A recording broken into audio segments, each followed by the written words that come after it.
Esta nota al calce es traída a ustedes con la colaboración de libros787.com. Esta nota al calce también es traída a ustedes por jaboneradongato.com. Los jabones Don Gato son hechos a mano, sin químicos dañinos ni detergentes, elaborados con aceites naturales, esenciales y aromáticos seguros para la piel. Pruébalos y siente la diferencia. Visítanos en www.jaboneradongato.com. Jabonera Don Gato, váyase a bañar.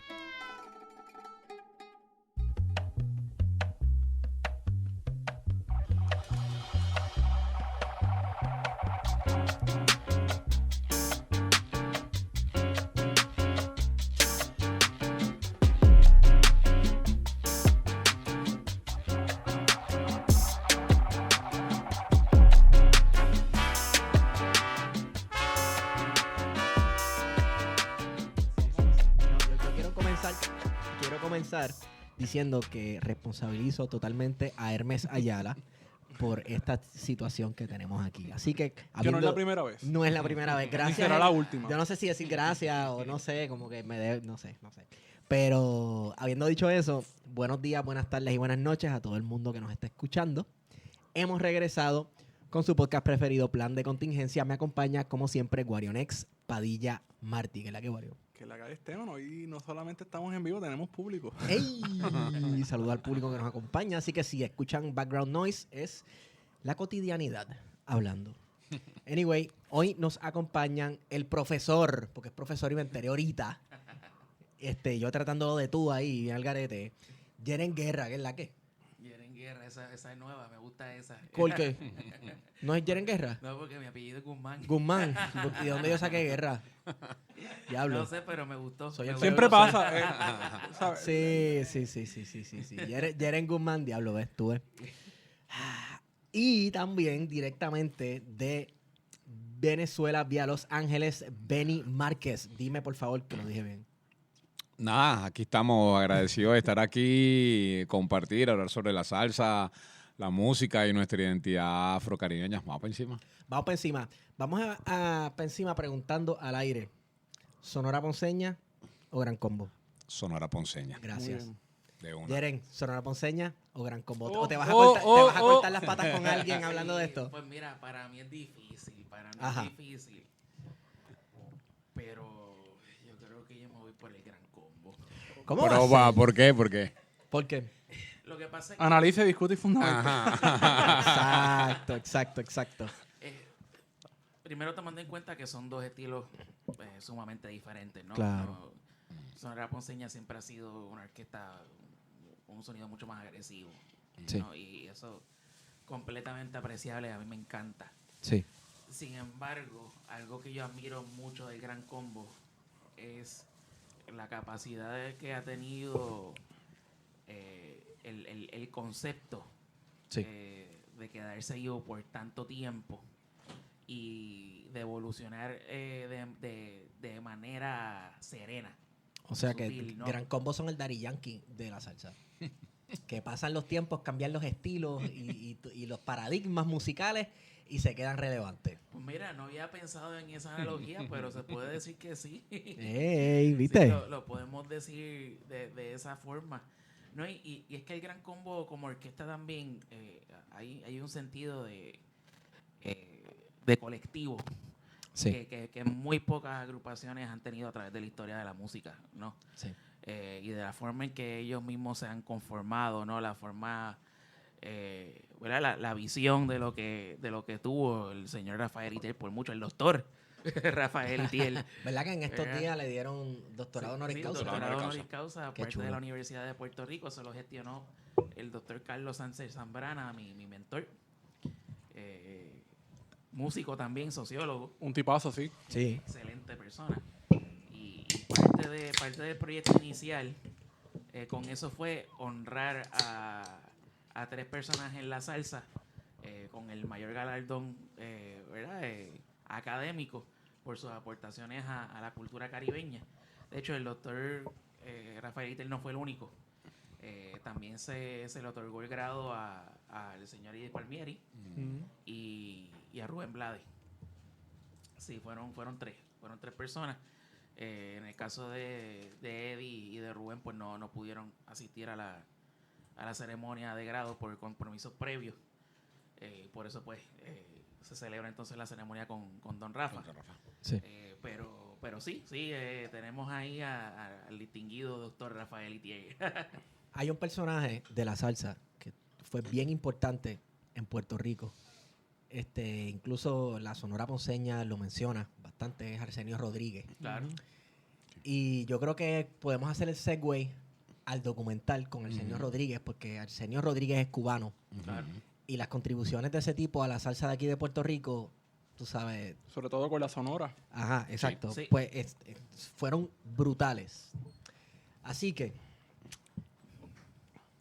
Benny, ¿de dónde es la salsa? Empezamos arriba.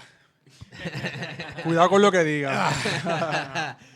Que estás en territorio apache. Ay, Dios mío. Venezolano entre boricuas, papá. Ya, mira, yo creo que eso es una eterna discusión que nunca va a acabar. Sí. Yo creo que yo siempre veo la salsa como una religión. Nosotros tomamos a la salsa muy en serio. Los venezolanos dicen que nosotros le pusimos el nombre a través de Fidias Escalona, que tiene un programa de salsa, el loco Fidias Escalona. Cuba dice que eso no es salsa, que eso es son. Ujú.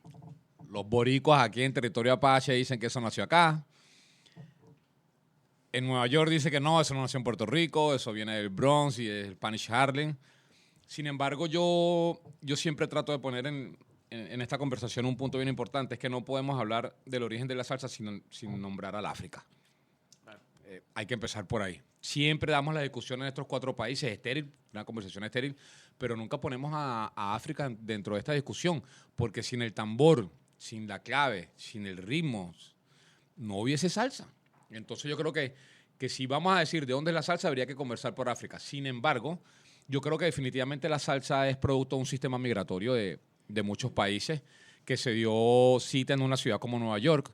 Pero no solamente estamos nosotros, también están los dominicanos, también están los argentinos, la comunidad judía también jugó un papel importantísimo Larry Harlow. dentro de Larry Harlow, exactamente. Y la comunidad afro-norteamericana también jugó un papel importantísimo dentro de la construcción de la salsa por toda la sonoridad del jazz y del blues que puso dentro de la música. Como ejemplo podemos mencionar a Marcolino Dimond, uno de los mejores pianistas, pero que hubo en la salsa. Entonces yo creo que la salsa es eso, la salsa es producto de un sistema migratorio y yo creo que nos pertenece a todos.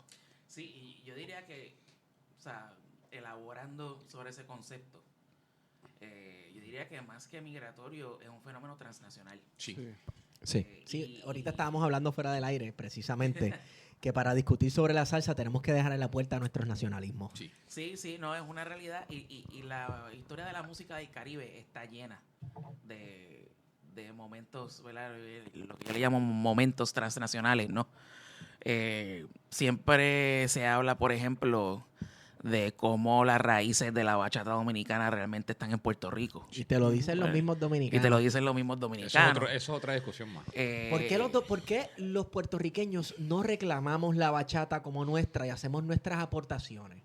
¿Tú crees que hay algo ahí de la relación turbia que décadas atrás teníamos con República Dominicana? Yo creo que hay algo racial ahí también. Algo Sí, racial. sí, eso se pudiera argumentar eso. En especial cuando los puertorriqueños básicamente abandonamos el concepto por completo en su momento. Sí.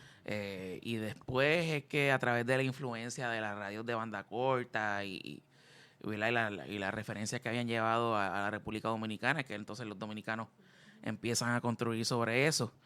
Igual hay otros aspectos también de la historia de la música del Caribe, por ejemplo, después de la Revolución Francesa y la Revolución Haitiana, la ola migratoria de descendientes afrofranceses a través del Caribe entero, ¿no? Y eso tuvo un efecto multiplicador inmenso en Puerto Rico, en Cuba, en New Orleans. Sabes que esta es la segunda grabación de hoy y es la segunda grabación que arrancamos motores hablando de la Revolución Francesa y luego la Revolución Haitiana y los efectos y las migraciones haitianas en el Caribe. Sí, no, es que es un hito en la historia del Caribe entero, o incluso en la historia, yo diría que en la historia del mundo, ¿no?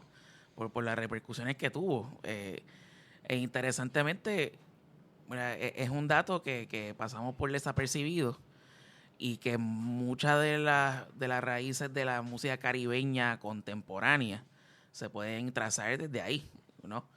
¿Verdad? La llegada, por ejemplo, de estos migrantes a Santiago de Cuba, cómo eso afectó, ¿verdad?, en el surgimiento del folclore cubano del siglo XIX, la llegada de estas mismas personas a las costas de Nueva Orleans. O sea, cuando tú vas a Nueva Orleans y tú hablas con esta gente que se identifican, ¿verdad?, como propiamente personas de Nueva Orleans, muchos de ellos incluso se atreven a decir que se consideran caribeños. Mano, es que Nueva Orleans es un país dentro de un país. Es un Sí. fenómeno. Incluso la ciudad de Nueva Orleans es un país dentro del estado. Claro. Y Luisiana yo diría que es un país multicultural. Luisiana. Claro. Totalmente.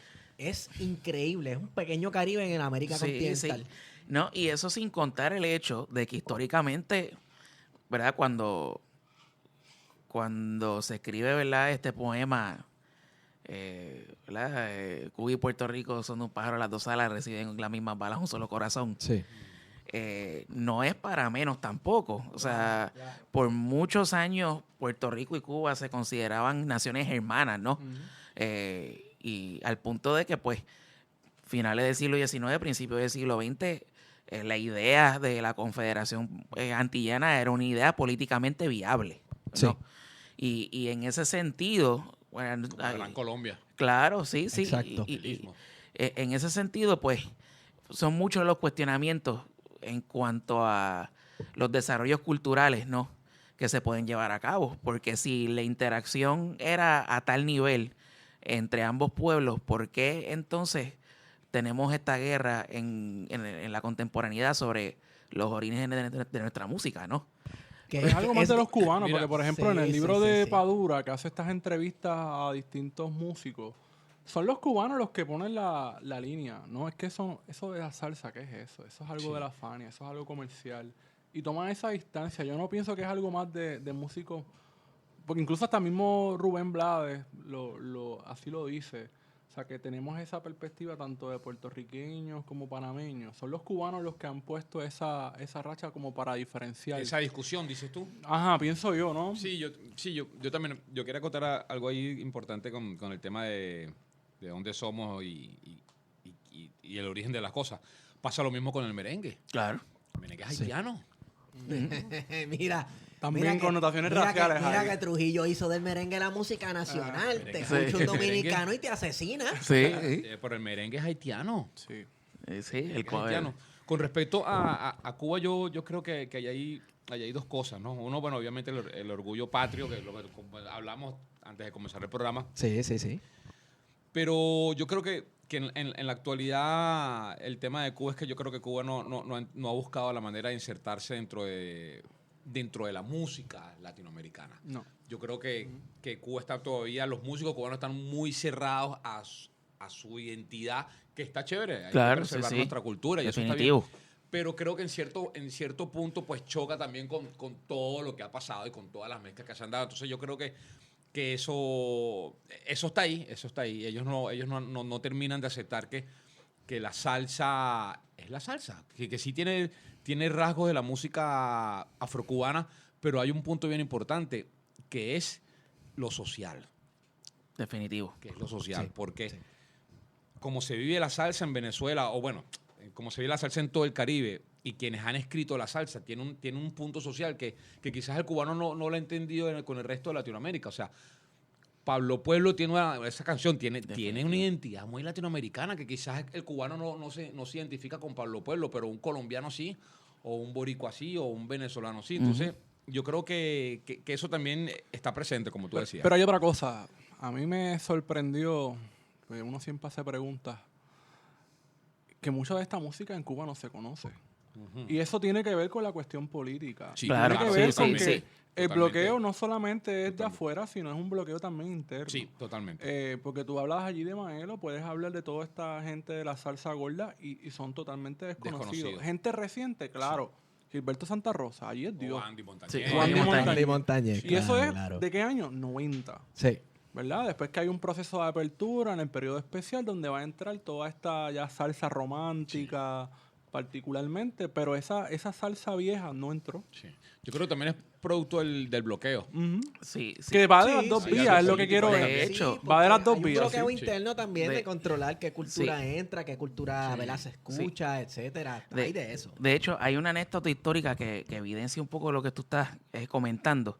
Porque sí, las estrellas de Fania llegaron Hicieron ahí un dos concierto, veces. sí. Llegaron 2 veces. Fue un intercambio cultural Buenos días. que se dio a través de un acuerdo con la disquera CBS. ¿Verdad? Lo que es Fania Records, pues, con el objetivo de entrar al mercado norteamericano, hace unos acuerdos de colaboración con la disquera CBS. Y ahí pues graban unos discos que no fueron muy populares, que le llamaban los discos del crossover, donde grababan música en inglés y habían hasta temas en disco y un montón de cosas así, medias experimentales, ¿no? Para ellos. Dentro de ese acuerdo se da un intercambio cultural donde varias agrupaciones de origen norteamericano llegan al Teatro Karl Marx y celebran un magno concierto allí compartiendo con orquestas de renombre cubanas, ¿no? Y hay una anécdota de la presentación de las estrellas de Fania en ese concierto donde se dicen que fueron abuchados. Precisamente primero por la cuestión de ese sentimiento de que, pero nosotros lo que estamos escuchando es algo muy similar a lo que nosotros hacemos. ¿Por qué tanto, verdad? ¿Por qué tanta vanagloria? Y segundo, por el desconocimiento en general, ¿no? Incluso aquí en Puerto Rico, las estrellas de Fania tuvieron una orquesta rival, ¿no? La Puerto Rico All Star, las estrellas de Puerto Rico. Sí. Que en su tercer disco hacen una mención de ese evento.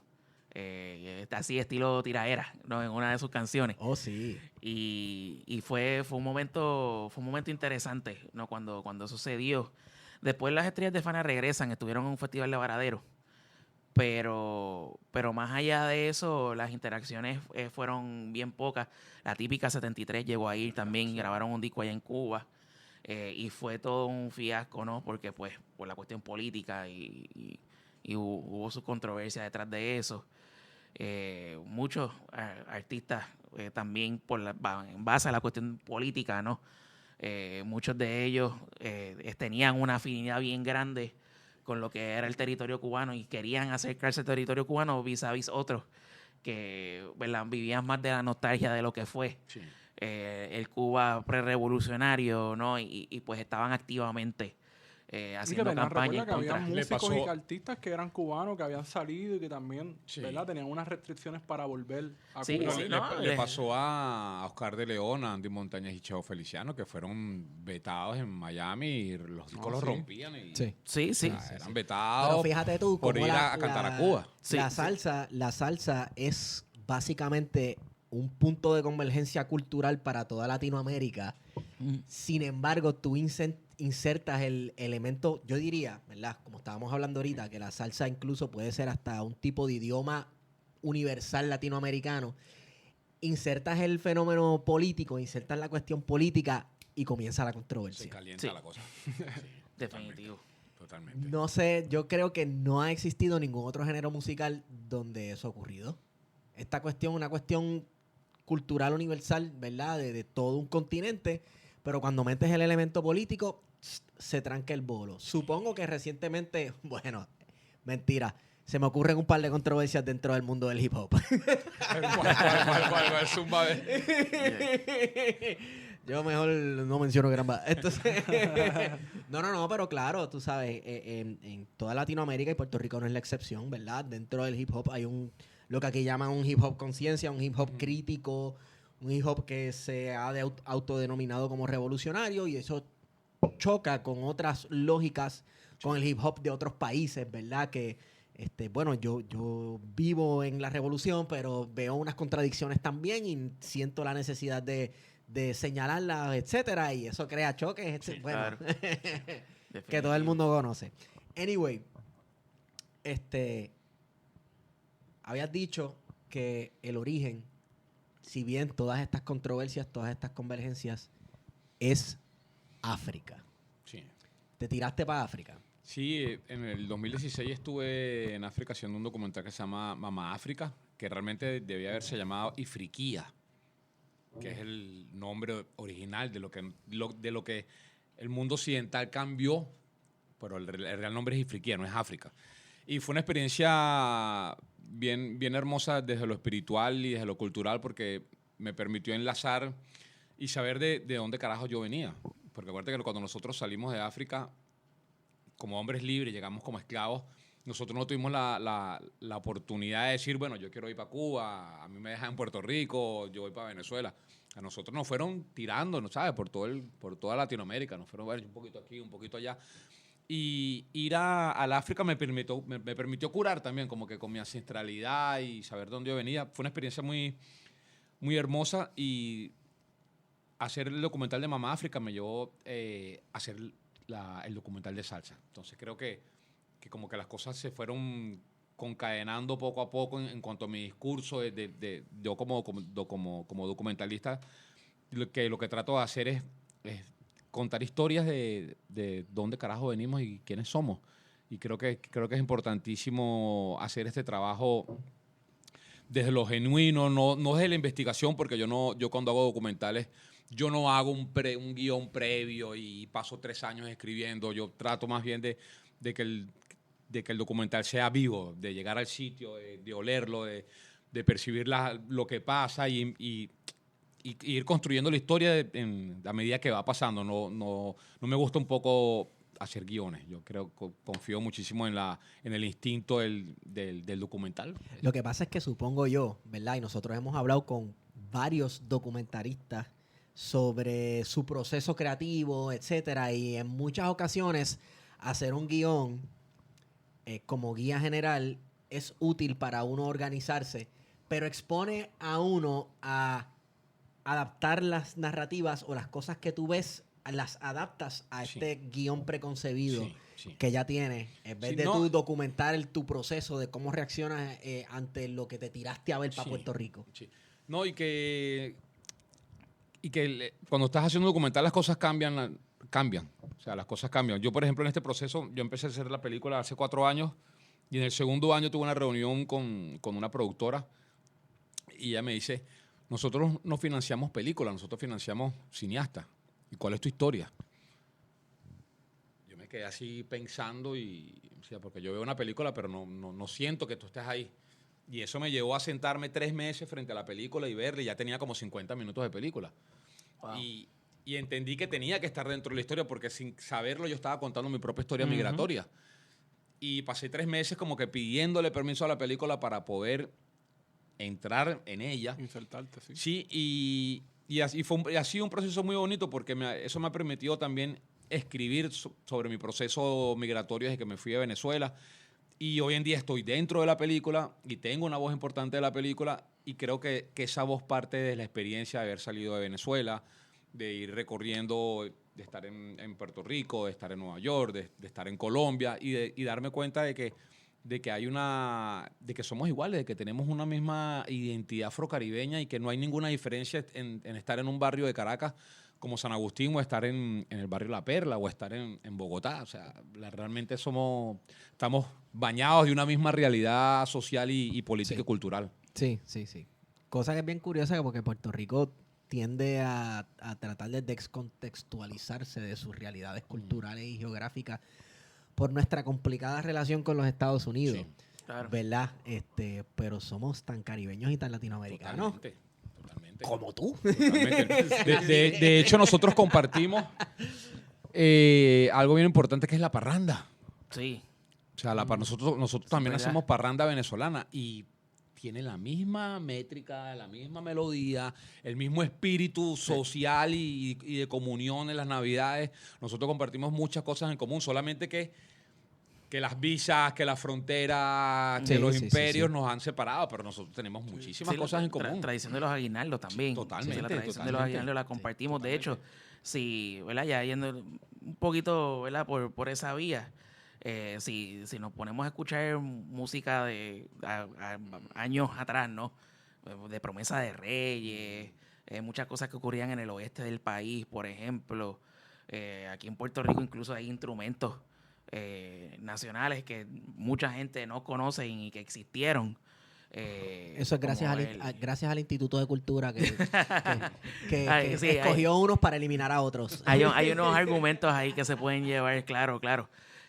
Pero sí, hay muchos elementos de ese tipo de música que se pueden trazar también ¿verdad? Esa relación entre Cuba, Puerto Rico y Venezuela. Totalmente. Pero es que incluso yéndose más lejos aún del Caribe, vas a Argentina y también allí hay una cultura entre el campesinado de trova y de controversia y de cantar con improvisación de guitarra.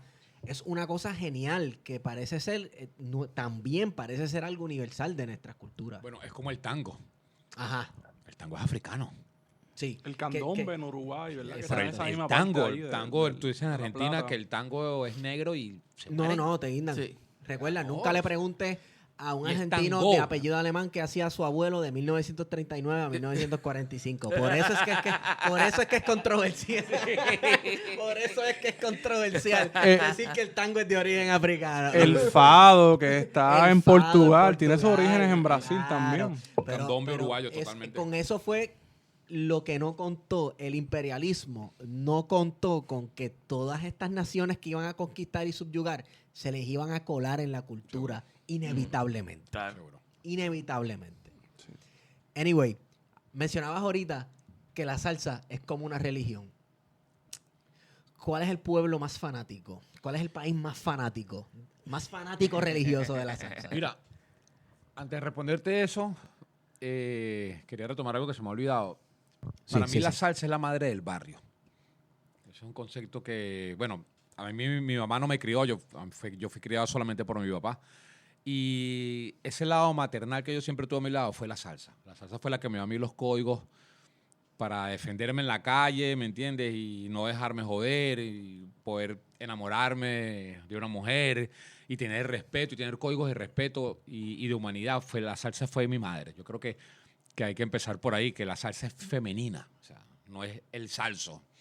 Es la salsa, es la madre de África.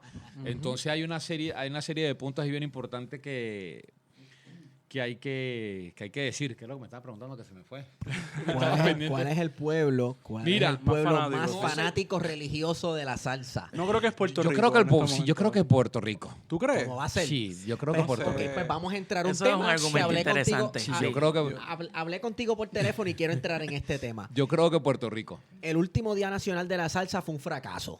Aparentemente, ¿no? Por lo que Eso se ve. dicen, eso dicen. Todo apunta que fue un fracaso, que bajaron las taquillas a mitad de Estamos entrando en precio. agua. Que- Ven, y no tienes que entrar si no quieres tienes que- meterte y no, calentarte. no, vamos para encima. Estamos para eso Vamos aquí. para encima, Estamos vamos para para eso aquí. Estamos para Se eso. esperaba que por lo que se iba a celebrar iba a tener un... Mira, hay dos cosas. Yo creo que el boricua es el que la defiende más a capa y espada. Yo creo que por la cantidad de figuras que la salsa parió. Ya. O que parió la isla. Ismael Rivera, Cheo Feliciano. Sí. O sea, son figuras que tienen un peso dentro de la historia de la salsa muy fuerte y de alguna manera u otra pues han representado a toda la isla. Claro. Sí. Sin embargo, creo que Colombia también hay una religión muy fuerte en Medellín. Yo, por ejemplo, cuando estaba haciendo el documental, yo no pasé por Medellín y a mí casi me ahorcan. Me dijeron, ¿qué carajo haces tú en Bogotá? Si en Bogotá es una ciudad rockera. Sí, así Sí, que- sí. De hecho, estaba en un festival de Sí, rock sí, no hace ya. mucho. en Y yo Bogotá. dije, brother, pero mira lo interesante. Yo dije, yo quiero saber cómo carajo se hace salsa en las alturas, en una ciudad como Bogotá. ¿Y con qué me conseguí? Me conseguí con una generación que hay ahorita de chamos que son salseros natos, que tú los ves y tienen franelas de Rolling Stone, que están llenos de piercing, que no tienen una estética netamente salsera del sombrero enorme, todo Ajá, apretadito. exacto. Pero los panas cuando cantan sonean durísimo. Wow. Y me pareció interesantísimo, porque yo lo conversaba mucho con amigos venezolanos que hacen salsa, que le decía, brother, es que uno de los problemas que tiene la salsa ahorita es que ustedes están tratando de generar una identidad estética que no va con la salsa. Sí. Y más allá de eso, yo creo que hay nuevas generaciones que están empezando a generar su propia estética. Y yo creo que la estética y el entorno es importantísimo. Y en Bogotá está pasando eso. En Bogotá hay una pila de chamos que no se visten como el salsero tradicional, que son más rockeros y están más llenos de piercing y todo, pero tienen un amor por la salsa y la ejecutan y la... Eso es una conexión interesante, Sí. ¿verdad? Primero, lo en de Puerto Bogotá lo Rico- puedo confirmar, ¿verdad? Porque todos los taxistas que cogí en Bogotá, las 2 veces que he ido para el festival este de rock, todos escuchando salsa de Puerto Rico. Que me sorprende, ¿verdad? Porque Bogotá no es, en términos geográficos, no es caribeño. No es caribeño. No es Es otra caribeño. cosa, ¿verdad? Es una área andina. Puerto Lo Rico, segundo, ¿verdad? República. Que es más evidente es Macabeo, en Puerto Rico. Sí. Por ahí va. Macabeo Pero hay es una relación orquesta de- directa entre todos esos rockeros metaleros Sí, de que esa son- época, que Macabeos son todos metaleros. salseros. Metaleros. La o sea, tribu Abrante también. sí, la está, tribu de Abrante. La tribu de Abrante, sí. Pirulo, y Pirulo Pirulo también. también. Entonces, fíjate tú, Sí. ahí tienes dos polos que la gente dice ser opuestos. Pero no son. Macabeos son rockeros. Sí. Y tú los ves y parecen una banda de metal. Sí. Pero Pirulo y la tribu, tú los ves y parece que te van a cantar un reggaetón. Sí. Sí, definitivo. Ah, Claro, y tenemos la la conexión. fusión perfecta, Teo Calderón, que es músico. Y Ñejo. Teo Calderón, tú lo escuchas hablar y sí, parece que te habla como salsero, pero también se nota que sabe que es rockero, Sí. le gusta el jazz. Aquí hay un fenómeno bien chévere de lo que ahora llaman música urbana, reggaetón, ¿verdad? En Puerto Rico. Y esto es una tangente. Aquí tú te das cuenta, escuchando el género urbano, reggaetón, etcétera, que todos esos muchachos crecieron escuchando salsa. Totalmente. Sí, eso Tú sí. escuchas a Chinonino. Teo Calderón no hay ni que mencionarlo. Tú escuchas la jerga que usa Ñengo Flow al hablar. Ñengo, un salsero nato. Ñejo es un salsero del Sí, carajo. Sí. Ponceño, Entonces, varón. yo creo que Ñejo es más salsero que Sí, reggaetonero. sí, totalmente. Tú sabes. Totalmente, sí. Y a los lugares que va, porque por ejemplo estuvo recientemente en Perú, que es un Ajá. lugar también importante para la salsa. Loco, cuando Totalmente. yo fui a Público Lima, grande. que yo vi un mural enorme de Héctor Lavoe, yo dije, Lloraste. en los Andes, porque Lima es otra ciudad que está trepada. Sí, en el carajo. 800,000 pies en los Andes y ver un mural de Héctor Lavoe, yo por poco allí me da algo. Sí, sí. Tú sabes. Anyway, me fui por una tangente y no sé cómo devolverme. ¿Tú crees que Puerto Rico es el más fanático de la salsa? Sí, yo creo que sí, porque por el tema de la nostalgia. Sin embargo, algo que me chocó mucho, yo antes del domingo, el Día Nacional de la Salsa, fui a 2 preeventos y el 80% del público eran personas de la tercera edad. Ujú. Eso está triste. Y en Caracas, por ejemplo, en Venezuela, el 80% son jóvenes de 20 a 30 años. Entonces ahí es donde entra Y todo el mundo tema. bailando. Sí, ahí es donde entra el tema de si la salsa ha muerto o no ha muerto, que ayer estuve en una conversación de una ponencia en la Cumbre Afro y hablamos de eso, o sea, la salsa ha muerto y decía, mira, en Latinoamérica está vivita y coleando, Sí. pero creo que hay un tema generacional que necesitamos resolver. Y yo creo que lo está resolviendo Cuba, lo está resolviendo Colombia, lo está resolviendo otras generaciones que están tomando elementos de la salsa y la están llevando a su identidad, a su entorno, a su realidad. Yo creo que si nosotros seguimos avanzando en esa medida, creo que podemos retomar un poco la salsa, porque o sea, la salsa vieja ya fue la salsa vieja. Y la salsa de hoy, la salsa romántica fue la salsa romántica. La salsa urbana es la salsa urbana. Pero ¿qué pasa ahorita? Por ejemplo, muchos intérpretes del reggaetón están haciendo salsa ahorita con Está Sergio haciendo York. fusión, sí. A mí me parece patético, para serte sincero. ¿Por qué? Porque creo que hay otros jóvenes, por ejemplo, como Jerry Rivas, el hijo de Gerardo Rivas, el hijo de Jerry Rivas del Gran Combo, que tiene más de 6, 7 años haciendo salsa. Entonces es como que quitarle espacio a estos panas que tienen rato haciendo Sí. salsa y poner un pana que cante reggaetón a hacer salsa. Tiene que ver con el mercado, seguramente. Sí, totalmente. Patricia. Tenemos ahí a una... Tenemos a Patricia, de hecho. De Hasta Abajo Project. Oye, esto lo estoy diciendo con mucho respeto al movimiento del reggaetón, pero es una verdad.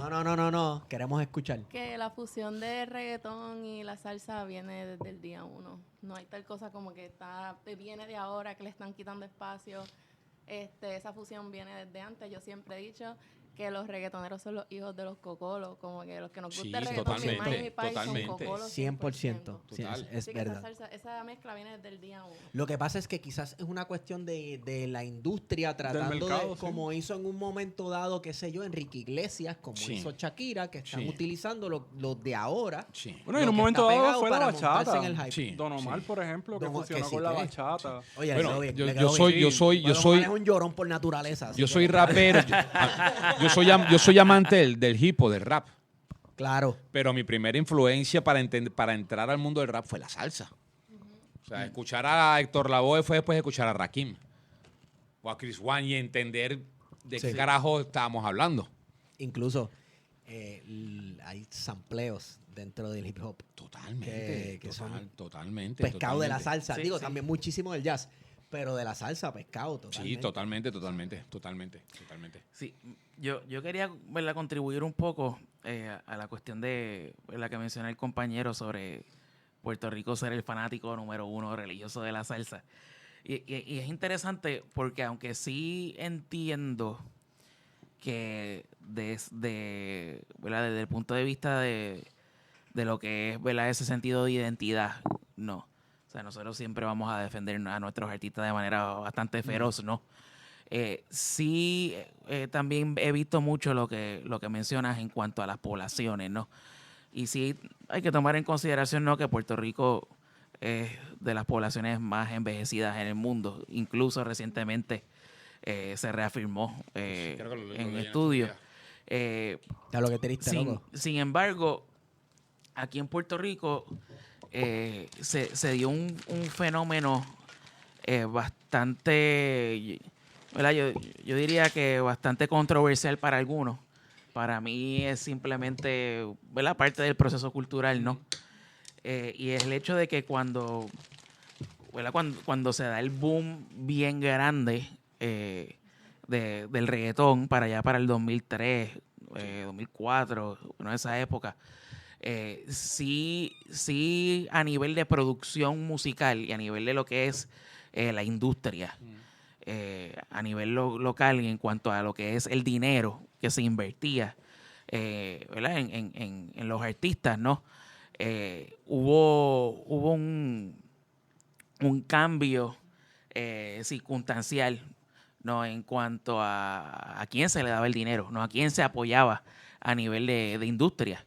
Entonces, eso representó un momento bastante fuerte para las agrupaciones de música, me atrevería a decir música de índole acústica en general, ¿no? Porque también tenemos que tomar en consideración que para esa época se estaba dando el gran cambio dentro de la industria de pasar del disco a lo digital, ¿no? Y todo lo que eso implicó económicamente y la excusa que puso la industria musical para que, ¿verdad?, para que eso se diera y para entonces empezar a controlar con mayor ferocidad su apoyo hacia los artistas, ¿no? Y en ese sentido yo creo que más allá de una cuestión de luchas entre, ¿verdad?, quién en contra de quién o qué música versus qué música, o si una cosa es música, la otra cosa no. Hay una cuestión de issues estructurales que se dieron De adaptarse a nivel los industrial. tiempos. Adaptarse a los tiempos. Sí, Por sí. ejemplo, como la cuestión de te ahorras dinero si contratas a un solista porque no tienes que pagarle a 15 músicos y una sección completa de vientos y lo que sea, ¿verdad? Que eso supongo que al momento, ¿verdad?, de tocar en lugares y eso te hace a un productor de un evento pensarlo 2 veces. Totalmente. Sí, definitivo, pero a la misma vez es una cuestión de una noción errónea de lo que es el riesgo cuando se habla de un producto cultural, ¿no? Y en ese sentido, a mi entender, muchas de las personas que estuvieron detrás de ese proyecto, ¿verdad?, de redirigir esos apoyos, ¿no?, a principios de la década de los 2000, tenían ese tipo de noción errónea, ¿no? Ahora mismo hablamos de cómo la salsa básicamente es inmortal, ¿no? Sí. Entonces, si la salsa es un género inmortal, ¿por qué pudiera representar un riesgo? ¿Entienden por dónde voy? Claro, Sí. Entonces, sin embargo, es la forma en que está siendo tratada por parte de la industria, ¿no? A menos que no sea, lo que le llaman, ¿no?, los artistas que dicen cargar con el género entero, ¿no? Y siempre la primera persona que viene a la mente de muchos es Marc Anthony, ¿no? Sin embargo, la salsa es mucho más que Marc Anthony. Totalmente. ¿Verdad? Y no solamente porque él sea el que represente una estética contemporánea a partir de el género, eso no quiere decir que los restos de los artistas, ¿verdad? El resto de los artistas del género representan un riesgo. Tú sabes que- contrario. Sí, yo creo que, aportando a lo que estamos hablando de la industria, yo creo que la industria ahorita está, y te pongo un ejemplo bien puntual, Sergio York, que es el que como está comenzando todo este proceso de grabar con Karol G, con el otro, que está bien chévere.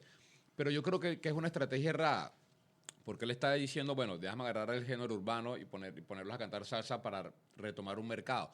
Pero es que no han entendido que la salsa hace mucho tiempo dejó de ser un género comercial. La salsa es un movimiento cultural. Sí, sí. Y yo no creo que la salsa vuelva a la palestra en la industria, porque ya trascendió esos espacios. Sí, es mucho Entonces, más que eso ya. Es mucho más que eso, es mucho más que eso. Y que también hay una cuestión aquí envuelta, que más allá del mercado, hay otros géneros, ¿verdad? Por ejemplo, pienso en el rock nacional argentino, que a pesar de que ya gran parte de sus exponentes están muertos, Sí. todavía se sigue, en términos comerciales, Sí. sigue siendo lucrativo, ¿verdad? Que es una cosa que con la salsa no creo que esté pasando, ¿verdad? No necesariamente. Más allá de artistas como mencionabas, ¿verdad? De Marc Anthony. No hay otros artistas que tengan esa capacidad de llenarte 2, 3 cholis. Quizás Rubén Blades, Bueno, ¿verdad? Gilberto, Sí, pero eso Víctor. eso es algo que es bien de Puerto Rico. Exacto. Eso es algo que es bien de Puerto Bien Rico. específico. Sí, porque precisamente si vas a espacios como Lima, Perú, por ejemplo, el Callao, si vas a Cali, Colombia, a Medellín. Donde, por ejemplo, la Sonora se Ponceña va- hace gira. Exacto. Cosa que no sucede en Sí, Puerto sí. Rico. No, El y- venue más grande que tiene es una fiesta patronal. Sí, y hay muchos artistas que en Puerto Rico que tienen a Puerto Rico como su base de operaciones, y esto pasa con todos los géneros, no solamente con la salsa, que tienen a Puerto Rico como su base de operaciones, sin embargo, la gran mayoría de su trabajo está fuera de Puerto Rico. Y eso yo lo he vivido, ¿no? Porque yo por mucho tiempo estuve trabajando la percusión de Ilena Cabra. Si yo toqué con ella en Puerto Rico 4 veces fue mucho, 5 veces fue mucho. El mercado es latinoamericano. Sí, ¿no? O Latinoamérica europeo. y Estados Unidos. Pero es que eso pasa con salseros que uno piensa que están apagados aquí. Sí. Como por ejemplo, Sí. conozco personalmente a Alex de Castro y uno pensaría que el tipo no está en nada y se la pasa en Colombia metido y en Venezuela, que eso Hablando del papo. reggaetón mismo de Ñejo, que siempre está en Ñejo Latinoamérica. Tú también. entras a Metido en esto Bogotá y todo está el en cualquier tiempo, lugar sí. de Latinoamérica, menos en Puerto Rico. Entonces, claro, Bueno, obviamente, yo siempre me lo he eso- encontrado, ¿sabes dónde? En Los Amigos de Freddy. Siempre que voy allí, siempre me lo encuentro allí. un sándwich. Yo En todos lados. Sí, en todos lados. Sí, Yo ayer sí. conversaba con Sí. yo ayer conversaba con Pedro Arroyo y ese pana tiene de 30 ferias de Cali, tiene 20 y pico yendo. Y ahorita iba para Venezuela. Pedro Arroyo no, o sea, toca más. Afuera, de hecho, algo que me llamó la atención, me dijo, yo tenía más de 30 años que no hacía una entrevista en Puerto Rico. Sí, Más sí. de 30 años, me dijo, que yo no hacía una entrevista en Puerto Rico. Y estaba súper emocionado. Y no sé, que en Latinoamérica, en los otros países latinoamericanos o suramericanos o surcaribeños, como yo lo llamo más bien, la salsa es una religión, brother. Es una religión. En mi barrio, los chamaquitos de 8 años son salseros. Son salseros al 100, al 100, al 100. Gente No. como Lalo, Maelo Ruiz, por ejemplo, que allí mismo en Venezuela, que yo sé que creo que fue el año pasado, hubo una gira, ¿verdad?, de Maelo. Y de otros artistas salseros de Puerto Rico que estuvieron en Venezuela. Sí. Que estaban retomando ese mercado que estuvo por mucho tiempo cerrado o estuvo totalmente aislado. Y eso yo creo que es indicativo de que es bien importante porque hay un público allí deseoso de Total, escuchar nuevamente salsa. Total, total. Sí, y interesantemente, ¿verdad? Cuando nos ponemos en los zapatos, nosotros como puertorriqueños nos ponemos en los zapatos ¿verdad? De ellos, ¿no? Y vemos cómo la cosa se va analizando. Ellos tienen la noción de que aquí en Puerto Rico, en todas las esquinas de todos los barrios y en todas las barras y en todas las tarimas hay una orquesta de salsa. Y es interesante, yo ¿verdad? tengo una anécdota personal, precisamente tiene que ver con la Cumbre Afro hace 2 años. Tuve la oportunidad de compartir con la banda de una de las artistas que yo más admiro, para mí de las más importantes en Latinoamérica actualmente, Susana Baca. Wow. Y conocí a su director musical en aquel momento. Lo primero que él me preguntó fue, ¿de casualidad tú conoces a Pedro Pérez? Para los que no saben quién es el señor Pedro Pérez, para mí Pedro Pérez es uno de los mejores bajistas de Puerto Rico. Y es un bajista que tiene un sinnúmero de grabaciones de salsa bajo su nombre. Y dentro del mundo de la música caribeña contemporánea, es una persona que se sigue mucho. ¿No? Fue profesor mío, Conservatorio de Música de Puerto Rico. Y me estuvo bien curiosa esa pregunta. Y yo conozco a Pedro. Pues déjame saber dónde es que él va a tocar. Quiero ir a verlo. ¿Y cómo está el estado de la salsa aquí en Puerto Rico? Y yo, bueno, vamos a sentarnos un ratito. Como dicen en Cuba, Ven es aquí. complicado. Es complicado. Es complicado. Voy a hacer eso tan complicado. Hay una historia bien interesante. Yo vine, le eché la mano. Nos fuimos a caminar por el recinto de Río Piedra. Sí, pero, por ejemplo, es que tú vienes, vas a cualquier lugar, a cualquier ciudad latinoamericana, y hay un lugar donde hay salsa en vivo.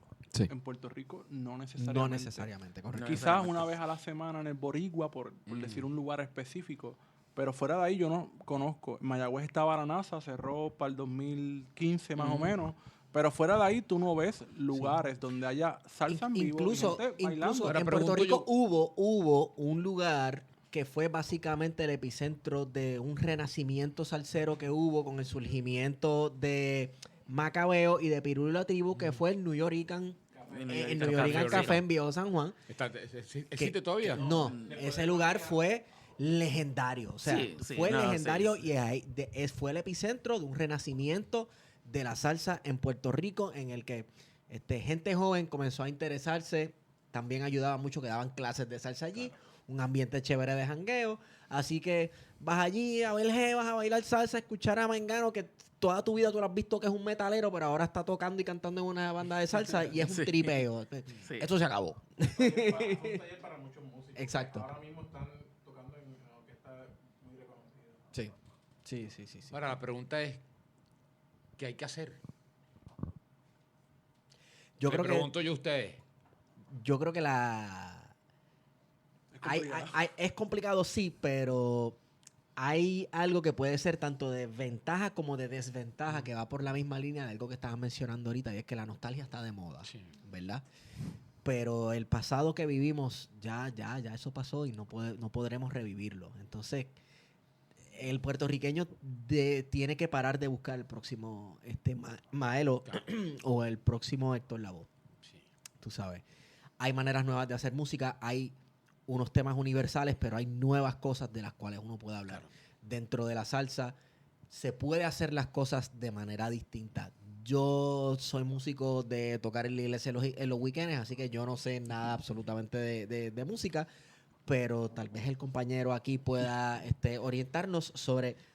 Hay maneras también distintas de tocar o de expresarse dentro de un género musical, o se puede innovar dentro de un género musical que ya lleva décadas existiendo. No, definitivo. Y existen un sinnúmero de formas en que se pudiera trabajar, al menos desde el aspecto musical, ¿no? Pasa que el problema aquí no está necesariamente en la cuestión de la música per se, ¿no? Tú tienes aquí un sinnúmero de compositores y de arreglistas que tienen un nivel de creatividad inmenso, ¿no? Por mencionar algunos, colega, pana, fue profesor mío también, el distinguido Javier Curés, él pues es un arreglista reconocido. Muchos de los arreglos de salsa que se trabajan en los diferentes especiales del Banco Popular han sido de su autoría, y es una música de muy alta calibre la que él trabaja, ¿no? Y en ese sentido, yo diría que la salsa sí está en buenas manos. El problema está en aspectos que se consideran extramusicales, ¿no? En aspectos que son sociales. Y sí se puede hablar de las poblaciones, ¿no? Y sí se puede hablar de la cuestión del engagement con el público. Se puede hablar de un sinnúmero de cosas, pero para mí todo se resume en lo que hablábamos precisamente ahorita. La salsa ha trascendido ya, o sea, ha pasado a un mayor nivel, ¿no? Donde realmente ya no importan los números, ¿no? O sea, lo que importa es el impacto social y cultural, ¿no? Y político que ha tenido un género como este. Y en ese sentido, ¿verdad? Por decirlo así, perdonando el francés, to the powers that be, ¿verdad? Sí, no necesariamente le conviene un resurgimiento de este tipo de música, porque eso es ¿verdad? Habría que tomar en consideración una cantidad de dinero que no están dispuestos a invertir. Hay que tomar en consideración el tipo de mensaje que se transmite a través de esta música y que se ha transmitido a través de los años, ¿no? O sea, si nos vamos a retomar himnos de la salsa, como lo fue, por ejemplo, el tema La Abolición de Pide el Conde Rodríguez. Oh, sí. O sea, nosotros escuchamos ese tema y yo creo que es una de las cosas más revolucionarias que pudo haber cantado. O sea, El Conde Rodríguez tiene unos temas de reivindicación racial y de orgullo racial increíbles, que es un fenómeno, fíjate, que una persona puede estar dándose un palo cantando una canción de salsa y no sabe que lo que está cantando es súper subversivo. Sí, porque hay sí, unos sí. temas de salsa que son totalmente subversivos. No, a lo o que sea, está y pensando. el mismo Pide el Conde cantó varios, ¿no? O sea, La Abolición es uno, es Pueblo Latino, donde básicamente le está llamando a la lucha armada en unión de todos los pueblos latinoamericanos. O sea, eso es interesantísimo, ¿no? Y tenemos otros artistas como, por ejemplo, o sea, el mismo Rey Barreto, en el disco Reconstruction, él grabó un tema que se llamó Albertus Campos. Albertus Campos. Sí, Albertus Campos lloró un jibarito herido. Y él está hablando de el juego de palabras, se refiere a Albizu Campos. Sí.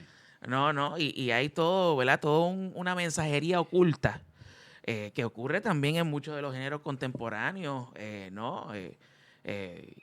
Ocurre también en géneros como el reggaetón, por ejemplo, que no necesariamente es el tipo de mensajería que a los que controlan, ¿no?, los poderes de la industria musical actual necesariamente les conviene, ¿no?, abrirle la puerta. Y por eso es que entonces hay que ver el fenómeno de la salsa y de la música caribeña en general, ¿no?, como algo más allá de lo comercial y nosotros, ¿verdad?, los que nos consideramos gestores culturales tenemos que enrollarnos las mangas y empezar a trabajar. Tal cual.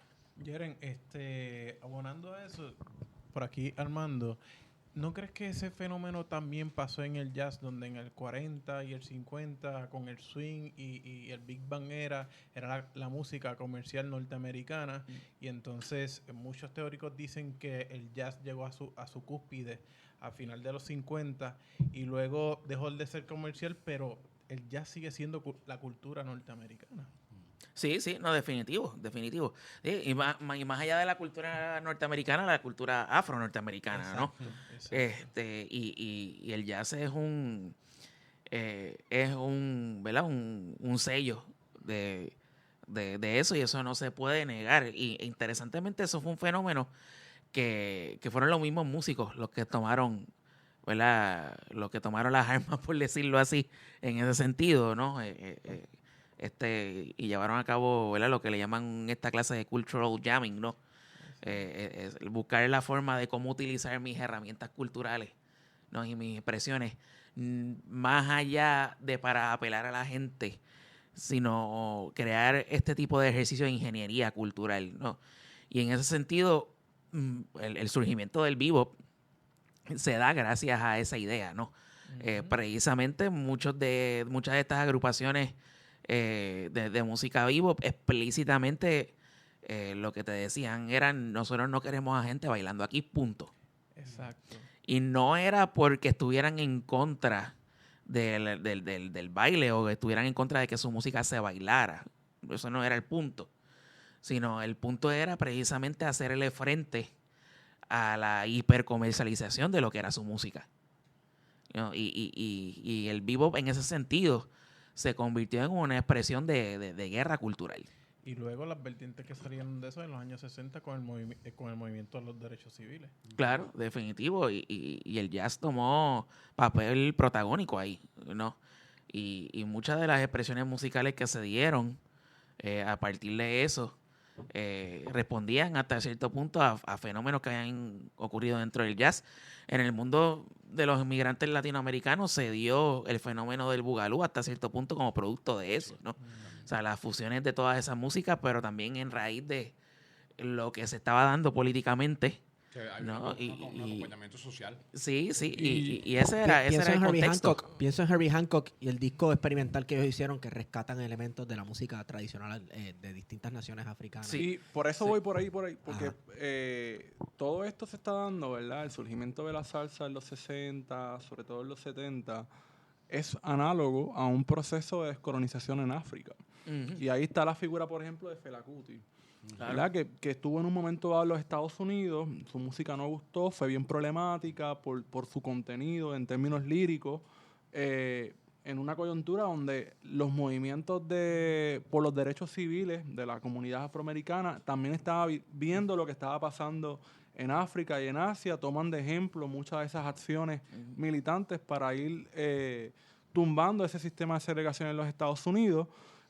Y hay una convergencia, ¿verdad?, de sonido, en términos sonoros, de lo que va a hacer Fela Kuti en Nigeria particularmente, que le llevó en algún momento a cumplir cárcel, ¿verdad?, y a persecución, etcétera. También Que uno es que escucha la música, Fela Kuti se dio la estaba al tarea. garete. Fela Kuti se dio la tarea de vivir La vida como la quiso vivir. intensamente. Sí. Y hay gente que no es que eso le resulta problemático y le Pero llegó. ¿qué salsero no vivió su vida intensamente? Yo Sí, creo, sí, yo creo definitivo. yo creo que es necesario que la juventud de ahora se apropie de la salsa con su propia identidad. Sí, Yo definitivo. creo que mientras la industria siga imponiéndole a los chamacos ahorita, vístete de esta manera, hazlo de esta manera, yo creo que no se va a compaginar. Yo creo que es lo que está pasando en Colombia, que han asumido la salsa con su identidad y está pasando un proceso de cambio. Pero si seguimos como que buscando la fórmula perfecta, o la industria sigue buscando esa fórmula perfecta para buscar los años de gloria de la salsa, eso no va a pasar nunca. Los años de la gloria de la salsa, que formaron parte también de un movimiento social importantísimo, de luchas sociales en toda Latinoamérica, eso ya pasó. Y eso no va a volver a pasar. Pero seguir buscando esa fórmula perfecta de vamos a meterle más pop, o vamos a poner los pantalones más apretados y vamos a cantar de esta manera, ahí no va a pasar nada. Cuando la juventud se apropie de sus realidades y el vehículo de expresión sea la salsa, yo creo que de esa manera vamos a poder como que generar una nueva ola un poco más realística de lo que es la salsa. Sí, que es, oye, no es como que es reciclar o imitar, pero tú escuchas canciones como un Pedro Navaja, etcétera, que resuena en toda Latinoamérica, porque en todos los barrios hay un guapo de barrio Total. que se dedica Sí. a saltar, a lo que sea, y el tipo tiene flow y parece ser más resbaloso que el carajo. Pues, coño, son fenómenos universales que todavía Sí, siguen pero mira, existiendo, que se pueden sí. hablar de ellos de maneras distintas, utilizando los ritmos de la salsa, no solamente el reggaetón, que de hecho, perdónenme, pero lo que hizo el reggaetón, Tego Calderón y Julio Voltio con Rompieron. Juanito Alimaña, que lo convirtieron Totalmente. en Julito Maraña, fue hermoso. Mira, bueno, Raguayana, no sé si han escuchado la versión de Raguayana con Neutro Shorty. No lo he escuchado. Buscar ahí. O sea, Sí, está buenísima. estos panas tienen 15 millones de views con las caras lindas, pero es un grupo de reggae con un rapero. Sí. Pero en la manera que la interpretaron, tan natural y tan respetuosa, pero con su presencia, su impronta, caló en la juventud. Entonces yo creo que esa es la vía, que esta juventud se apropie de ella, pero Sí. a su manera, no por la imposición del mercado de yo sé cómo voy a llevar las cosas. Sí. Sí, ¿no? Y en Puerto Rico yo diría que han habido varias personas que se han dado la tarea no se han dado la tarea de enrollarse las marcas y tirarse a trabajar con eso. Me pueden venir varios nombres a la cabeza ahora mismo. Yo diría que de los más que yo admiro, tenemos un Carlos Nevares, por ejemplo. Sí. Carlos Nevares es excelentísimo compositor y arreglista, cantante, pianista, guitarrista. Y el nivel de producción que él ha trabajado ha sido bien alto, ¿no? Y pues sin embargo es una salsa bien propia de su estilo y bien propia de la época. Sí. Lo mismo pasa, conozco personalmente varios integrantes de la agrupación Libre Expresión aquí en Puerto Rico, he trabajado con ellos también. Es el mismo cuento, es una salsa que es bien propia, pero igual es bien contemporánea de la época. Se relaciona mucho con las temáticas actuales. Y uno de los fenómenos que de momento ha dado mucho de qué hablar en este último año y medio. Chuy.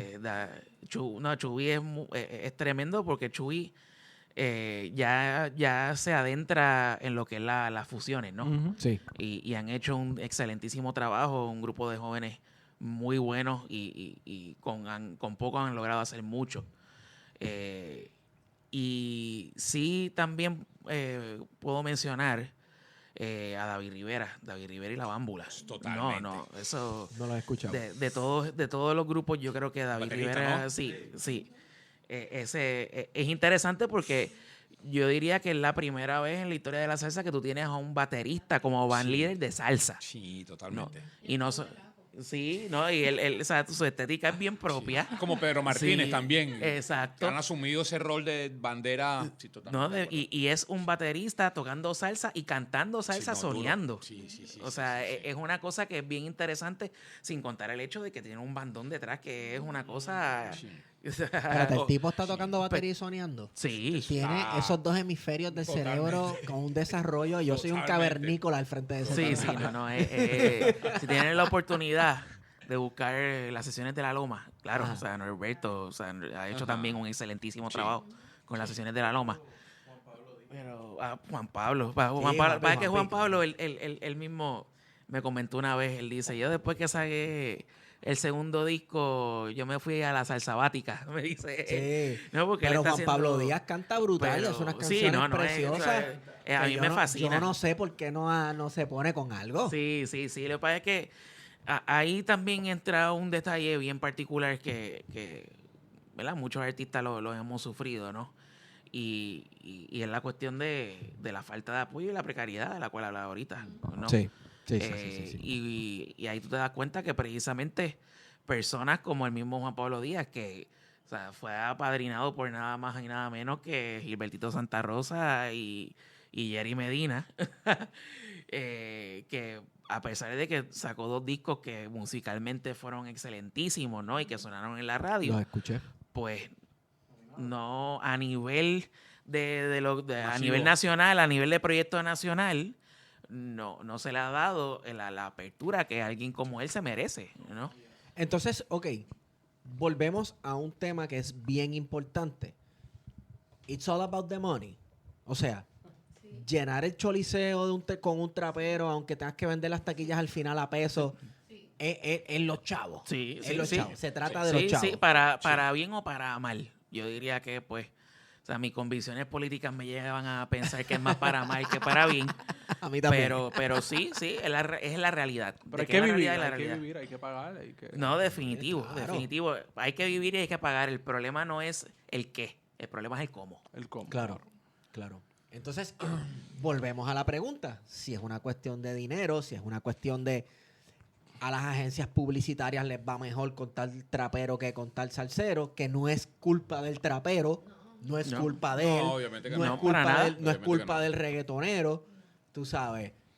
Señores, a todo el mundo le llega su día. Va a llegar un momento que lo que está en boga ahora se va a pagar y a otra persona le tocará Mira. guisar. Pero entonces, en ese panorama, volvemos a tu pregunta, Benny. ¿Qué hacer y cómo hacerlo? Yo no sé si realmente sea el dinero. La verdad. Yo creo que por más que tú le metas dinero a algo que no te guste, no lo vas a comprar. Yo creo que es un tema generacional. Y es un tema de identidad. Yo creo que pasa por ahí. Porque tú le puedes meter al salsero número 1 los 30 millones de chavos que tú quieras, pero la gente de repente no conecta. Yo creo que hay una desconexión generacional muy grande. Pero tú piensas eso en respecto a Puerto Rico o lo piensas en términos generales. Lo pienso en términos generales de la salsa. Y por eso vuelvo nuevamente al tema de la identidad. O sea, yo creo que la salsa necesita una identidad nueva, que no dependa de un mercado, que sea real. Que sea real. Porque si seguimos imponiendo y buscando las maneras, yo creo que no va a pasar. Esos chavos se van a perder. Sí. Yo creo que tiene que ser una conexión genuina de coño. De que tu trabajo me imagino que va por esa dirección. Sí, yo tengo 4 años haciendo una película con mi bolsillo récord, o sea. 4 años. ¿Se te ha hecho bien cuesta arriba? Totalmente, o sea. Esa ha sido la constante con todos los documentalistas nuevamente. No, que es cuesta arriba hacer documental. Súper difícil y más cuando asumes un tema como la salsa, que no la puedes contar de una sola esquina, sino que tienes que viajar. La geografía juega un papel porque clave, si no hace alguien, con todo y que tú trataste de cubrir todas las bases, alguien se va a encojonar contigo. Sí, no. Es súper difícil, pero yo creo que hay un resurgimiento. Yo creo que hay por ahí ciertas personas o ciertos movimientos en varios países que están adoptando la salsa no desde la nostalgia, o sí manteniendo la nostalgia, pero asumiendo la salsa como un presente y construyéndola no desde Ismael Rivera o no desde D.R.G. o desde la disquera, sino con su presente, mezclándola con el rap, con muchas tendencias, pero espiritualmente y socialmente la están construyendo.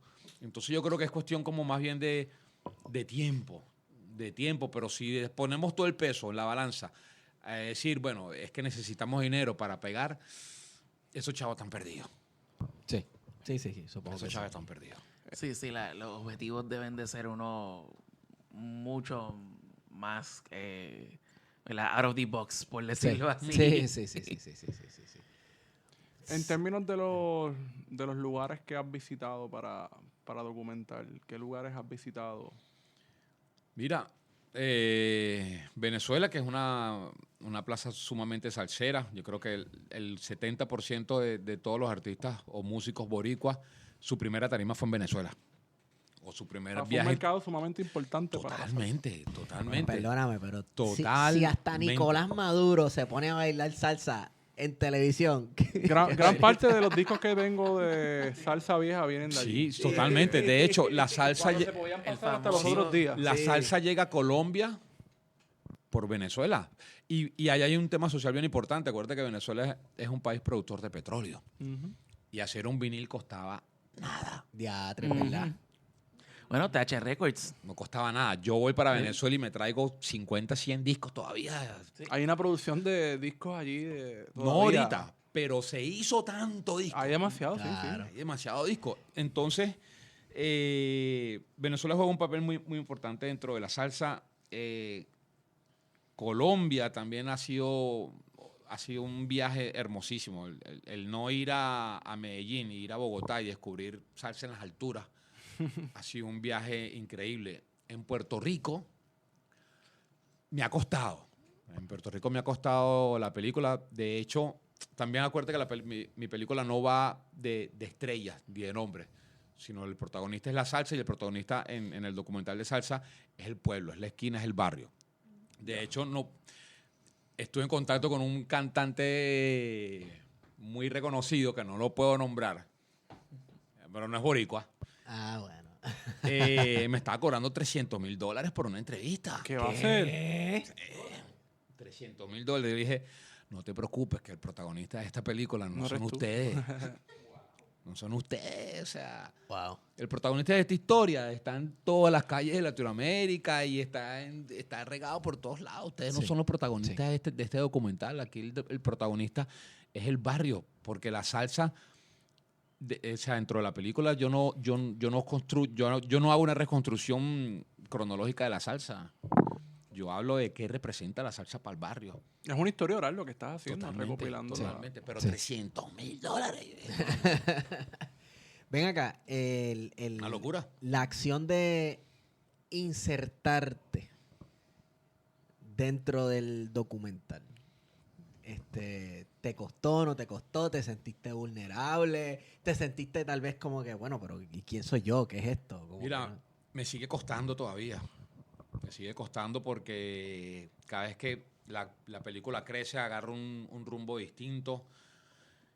Y es difícil, me sigue costando porque es mi voz en off que está ahí. Sí. Y no es una voz etérea y falsa que la voy a escribir, sino es una cuestión de sentimiento.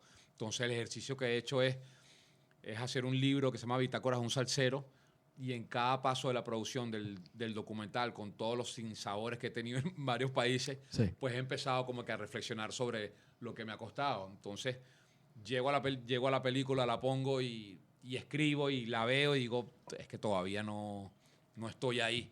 Y creo que no va a parar nunca, porque hasta que siga yo en el proceso de grabar, aunque ya terminé, es un cambio todo el tiempo emocional y existencial, pero sé que estoy dentro de ella, pero me hace falta muchas cosas por desahogarme y por soltar para realmente que yo estar allá adentro. ¿Has tenido un sinsabor en Puerto Rico, además de las horas y horas que cogiste de tapón gracias a nuestra vicepresidenta que vino de visita a buscar chavos a este país? ¿Qué dice un Six Sour? Es como... Un agridulce, sí. Sí, una experiencia así como que un bad trip. Mira, en el primer viaje que hice para acá me pensaba que en todas las calles iba a escuchar reggaetón. Y contrariamente escuché fue salsa. Que eso me llenó... Eso fue un año después de la pandemia. Eso no- 2021. ahorita. O sea, llegué y lo que escuchaba era salsa, sobre todo Franklin Ruiz. Sí, Es pero bueno, Frankie es que Ruiz eso tiene es- ha tenido un renacimiento terrible. Lo que pasa es que Más De hecho, hay un festival, aparte del Festival de la Salsa. ¿En Mayagüez? No, en Mayagüez. Sí. Tu hijo cantando en la primera. Pero tiene que ver con algo que tú mencionabas ahorita, y es que la juventud redescubrió a Frankie Ruiz Sí. y se dio cuenta Y se identifican con las que canciones. muchas otras Porque cosas tuvo una vida eran imposible. reales. Exacto. Claro. Y Porque la vivió oye, pero es dura. que, se dio cuenta que muchas otras cosas eran posibles dentro de la salsa al redescubrir Frankie Ruiz. Así que tal vez a eso se deba. Sí. Pero fíjate, hay un fenómeno que eso es una cosa que quizás en un futuro pueda... Otra dimensión. Es la música en los espacios carcelarios.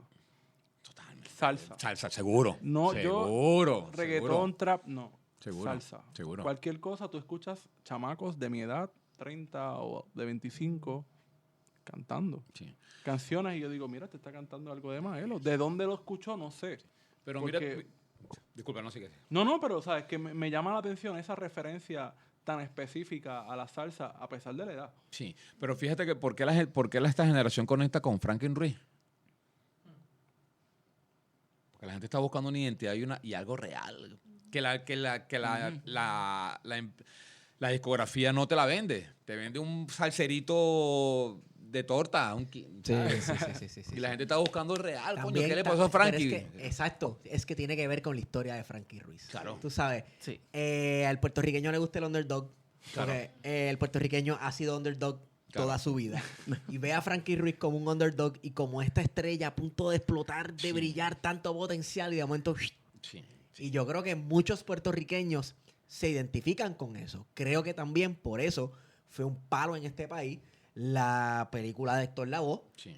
que para mucha gente funcionó totalmente. ¿Te gustó? O sea, bueno, yo no sé mucho de salsa y no sé mucho de la historia de Héctor Lavoe, pero me parece que logró el efecto de que a la gente se le olvidara de que Marc Anthony era Marc Anthony Sí, pasó y se convirtiera en Héctor Lavoe. Hizo un buen Y hizo bueno, un buen trabajo. exacto. Entonces, El maleanteo y la salsa Exacto. y la correlación y- exacto, ¿No fue Julio Vuelto que fusionó Mi Libertad?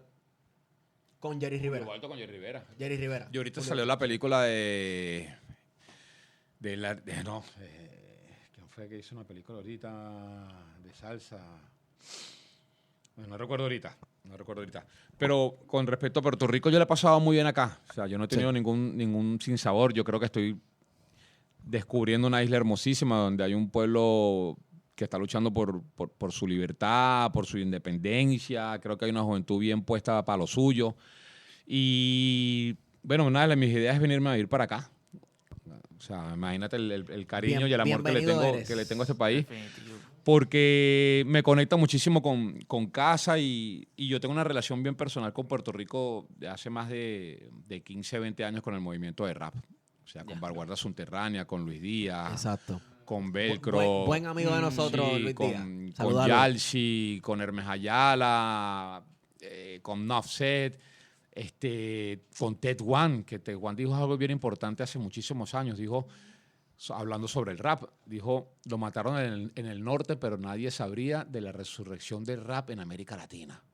Sí. Eso fue, o sea, fue como nos trabamos. Y creo que está pasando también lo mismo con la salsa. Sí. Entonces yo tengo una relación bien hermosa con Puerto Rico y históricamente acuérdate que Valero luchó en las filas de Bolívar en la historia. O sea, nosotros tenemos una pila de cosas Sí, claro. que tenemos ahí presente y yo aquí me siento muy bien. Yo vengo con muchísimo respeto y con muchísimo amor a aportar desde mi esquina, desde el arte, desde el cine. Y ha sido un proceso de redescubrir también muchas cosas dentro de la salsa, que hay excelentes músicos, Paoli Mejía, Giovanni Hidalgo, Cachite Maldonado, por nombrarte 3, pero aquí el nivel musical es tremendo, y no solamente en la salsa, sino en muchos géneros musicales. Y la exigencia también del Seguro. puertorriqueño, definitivamente. E iba a mencionar, hablando de hip hop latinoamericano, una historia muy similar. El boricua principalmente entró en contacto con la música de Canserbero, por poner un ejemplo, luego de su muerte. Sí. Y el boricua comenzó a ver al Canserbero también como este tipo con un potencial increíble, pero era un underdog. Totalmente. Y la cuestión de alguien con tanto potencial que sea como una llama que se apagó antes de su momento, yo creo rockstar. que exacto, llama mucho la atención. Yo creo que eso es una historia que llama mucho la atención del puertorriqueño. Sí. Tú No, sabes, casi como si fuera casi un héroe trágico. Canserbero es otra historia. Yo tuve sí. la oportunidad de conocerlo y se hablaba muy mal de él, que tenía problemas de esquizofrenia, para nada, era un tipo súper inteligente, un lector ávido. Oye, y aunque lo tuviera. Pero ¿y Sí, quién no totalmente. tiene sus situaciones? Totalmente. Claro, tú Totalmente. Yo compartí 3, 4 veces con él y la verdad que ese chamaco era un personaje, bro. Era un chamaco súper inteligente, con una visión hacia el futuro. Creo que fue muy premonitorio su vida, ¿vale? Sí. Creo que el haber hecho el disco Vida y Muerte, de alguna manera u otra, él predijo su destino. Bro. Sí, y salsero también, por cierto, era salsero, sí. pero en alta. Mira para allá. Sí. Quizás eso explica el palabreo. Oye, es que padre, tú cantando salsa, a los niños se les debería enseñar a hablar y articular y hasta leer Seguro. con canciones de salsa. Seguro. Porque el palabreo es increíble, la manera de construir las estrofas y las oraciones una después de otra. Chulísimo. Sí, es que la salsa y el rap son primos hermanos, o sea, sí. ambos movimientos vienen del barrio, tienen un mismo origen, o sea, si hay un sonero, hay un MC. Sí. Correcto. Así es. Por último, antes de cerrar, que yo creo que ya estamos ready para cerrar. ¿Fuiste a Nueva York? Sí, Nueva York es el epicentro. actualmente no. Pero lo fue. Lo fue, sí, obviamente, juega un papel importantísimo dentro de la historia de la salsa, pero yo creo que el epicentro de la salsa ahorita es Colombia, es Perú, es Venezuela, sí. Yo creo que para allá abajo la salsa se vive de una manera muy religiosa. Y es curioso, ¿verdad? Porque son espacios donde también conviven con otro tipo de género que también tiene ese vínculo con África, que es la cumbia. Sí, mira, brother, en mi barrio, San Agustín, se escucha 24/7 salsa. Y tú ves a chamitos, o sea, en mi barrio los carajitos aprenden primero a bailar que a caminar. O sea, tú ves chamaquitos de 4 años cantando Ismael Rivera, 5 años, 6 años cantando canciones de Ismael Rivera, ¿sabes? De Héctor Lavoe. Escuchan un 10% salsa, no sé. Perdón, un 10% reggaetón, rap, pero 90% es salsa. La salsa en Latinoamérica es una religión, definitivamente. Qué brutal. Qué brutal. ¿Algo más que añadir, muchachos? ¿Se te puede donar para este trabajo? Coño, por supuesto que sí. ¿Cómo? O sea, ¿cómo se puede hacer la gente que nos está escuchando que te pueda donar? Bueno, eso ha sido un dilema. Porque para mí ha sido un reto personal terminar la película con mis propios fondos. Sin embargo, estamos llegando ya al momento de la postproducción y creo que a un momento a otro voy a necesitar el apoyo de todas las personas y todos los amantes del cine y de la salsa. Pero pronto voy a ver cómo consigo la manera de hacerlo. Pero sí, no, obviamente necesitamos completar esta película porque esto es una película que tiene mucho que decir y yo creo que va a marcar un precedente bien importante porque creo que los temas que se tratan dentro de la película son muy distintos. Yo creo que es una película que no es para los salseros, empezando por ahí. La salsa es una excusa para plantear otros temas de racismo, de igualdad, de justicia social. Entonces, sí, dentro de poco por ahí te paso el PayPal o yo no sé qué carajo, pero no, gracias por el aporte, de verdad que es necesario terminar la película este año también porque ya necesito terminar la película y comenzar otros proyectos. Ya creativamente, digamos que 4 años es bastante. ¿Dónde la gente podría buscar más información sobre este proyecto? Mira, en Instagram @salsadocu o www.salsadocumentary.com. En YouTube también estoy haciendo un podcast de salsa actualmente, un poco para abrir el espectro de las personas que necesitan entrevistar. Y nada, seguimos en sintonía y en la calle, por ahí. Benny, gracias. No, gracias a ti, pana. Esta medalla me pegó, ¿viste? ¡Ey! Hay más en la nevera. Coño, Yeren, no pudimos haberlo hecho sin ti. Definitivamente, brother. Gracias, muchas gracias por la invitación, de verdad que sí. Tienes que entrevistarlo para lo aguantar. Tengo rato pensando lo que yo decía. Yo estaba como, ¿qué carajo hago yo aquí? Intercambien información. Sí, no, definitivo, cuenta con eso.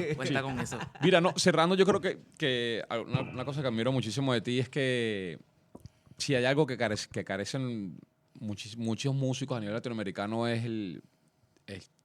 la inteligencia, brother, y el criterio y el contexto, sí. Porque definitivamente no solamente es leer la partitura, necesitamos también músicos que tengan un contenido y que tengan una inteligencia y un criterio y aporten también en otro sentido. Yo creo que es importante eso, así que estoy sumamente contento de haber compartido contigo. De verdad que estoy aquí como una esponja aprendiendo muchísimo de ti. Bueno, y también gracias a ti, mi pana, por la invitación. A ti también, brother, y bueno, también a Hermes, ya tú sabes. Ayala, el responsable o el culpable, como quieran decirlo, de todo esto. Por último, no me puedo decir mencionar a nuestros auspiciadores. Esta nota al alcance es traída de ustedes por libros787.com, donde puedes conseguir lo mejor de la literatura puertorriqueña. Utiliza el código plan de contingencia para obtener un descuento en su orden. También, y esto no es relajo, a nosotros nos auspicia una compañía llamada jaboneradongato.com. Ey, de verdad, no estoy jodiendo. Jaboneradongato.com. No te creo. Manos puertorriqueñas. Qué bueno. Ok, gloria a las manos de jaboneradongato.com que hacen los mejores jabones preparados por manos puertorriqueñas en el universo, en el multiverso. Así que usted va a jaboneradongato.com, se compra su jaboncito para bañarse bien y utiliza el código plan de contingencia. También le van a dar un descuento en su orden. Muchachos, esto ha sido genial. Buenísimo. Genial, buenísimo. Excelente discusión. Sí, Manacho, gracias a todos ustedes. Ahora nos vamos a dar una jartera y seguir bebiendo y compartiendo. Y con esa hemos ido con ustedes. Plan de contingencia. Nuestro dreadlock no es adrede, no ladren que no amedrentan. Drácula, tu sangre drena y drones de droga encuentra. Una Andrómeda de andrógeno busca tribular las tribus. Atraquemos un truck y vámonos contra ambos. Te tranco el Ibu, trinitarias entre rambos trinan en el terremoto. Tratan tretas entre títeres y entrenan prendiendo motos. Trazan rutas de 1000 trucos, trínquense más tríos rotos. Triturado cayó el párvulo en casa del trompo troto. En casa del trompo troto, en casa del trompo troto, en casa del trompo troto, en casa del trompo troto, en casa del trompo troto, en casa del trompo troto, en casa del trompo troto, en casa casa del trompo.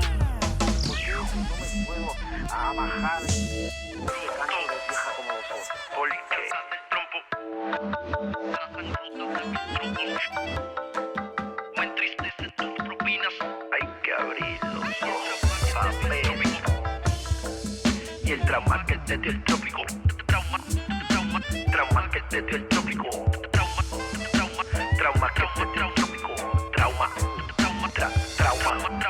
No te atragantes con brosa, esto es brécol, no es brócoli. Brincan brutos del trapecio, truena de nuevo el acrópolis. Crápulas los como en crepas, si me increpas creo un monstruo. Tu carne se vuelve trémula y no hay rescate del claustro. Nuestras tripas ya son trompas, un tren dromedario híbrido. Hambrientas van las jorobas dentro de otro troque insípido. Que cruja ya algo intrépido como cruel crimen de Lampa. Que en el trabajo no hay trampas, si es pa' destripar escuálidos. Voy retrato aquel retrete, ese que tú crees que es letra. Voy y te reto a que escribas por tu patria y por tu tierra. Voy te regalo una metra, 1000 féretros de desentierro. Que resucite Betance, Sostos y también Valero. Mis valores son atriles, lo propio me hizo músico. Me entristecen tus propinas y el trauma que te dio el trópico. Troto, en casa del trompo. Troto, en casa del trompo. Troto, en casa del trompo. Troto, en casa del trompo. Troto, en casa del trompo. Troto, en casa del trompo. Troto, en casa del trompo. Troto, en casa del trompo. Te entretienen estos mantras, piensas que ando delirando. Hazme el favor, baja el radio de tu puto telantra. Tanto tantra va sin manta, con prudencia por el prado. Depredadores van vagos, figamos ya la tarántula. Tu generación sin filtro, es Bruce Lee partiendo bruces. Son muchas manos de dioses pa'l cabrón de Peter Shilton. Que la crisis de mi tierra toda cruje en una noche. Pues las tropas trovan mierda, si hay granujimo fantoche. Si no te ducha mi musa, disfruto otro golden shower. Orinque cada cuatrienio, te arropas como tsunami. Si crees que la letra es mucha, si lo sientes sweet and sour. Tu mediocridad se asusta, no te tripe, ahí lo sabes. Si no hay más forma de entrarte, trending se pone el tridente. Si tú prefieres frustrarte, frunce el ceño, esté valiente. Y que el tiempo pase y pase, y que pase, y que pase, y que pase lo que pase. Mientras todos se dan 1000 pases, pero que acabe el impasse. Que tranquiliza y tritura, trompetas que trinen duras. Y que arranque ya el desfase. Troto, en casa del trompo. Troto, en casa del trompo. Troto, en casa del trompo. Troto, en casa del trompo. Troto, en casa del trompo. Troto, en casa del trompo. Troto, en casa del trompo. Troto, en casa. Cabrón.